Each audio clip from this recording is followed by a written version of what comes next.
Hello, this is 1 Corinthians 14 verse 10 of what Paul is going to say.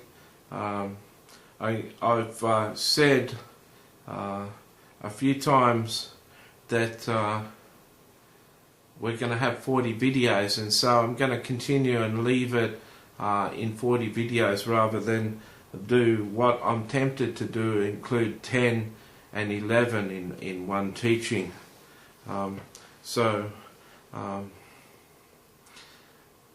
share 10 and 11, and then I'll do a video in number 12.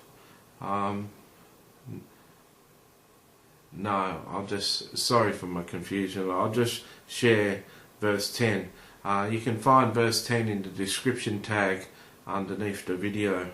There are, it may be, so many kinds of languages in the world, and none of them is without significance.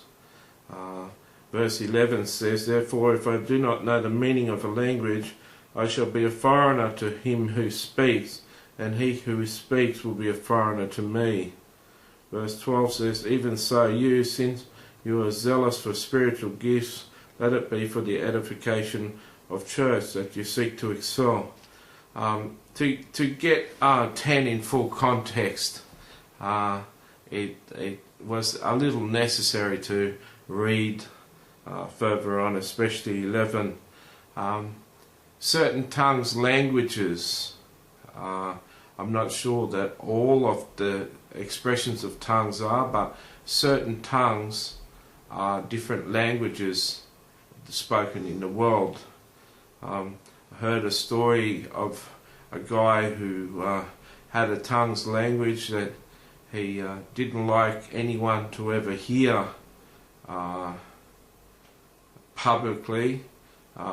If people had prayer meetings and prayed in tongues or whatever, he never wanted anyone to ever hear his tongues language because it made this clicking sound, and it was a really funny sort of language. He's very, very embarrassed with the language, but that's what the Lord had gifted him with. And one day he was in a meeting and the Lord asked him to prophesy in tongues, and he burst off in this language and went on for a little while, and these men in the meeting were really stunned and asked him how did he learn their language.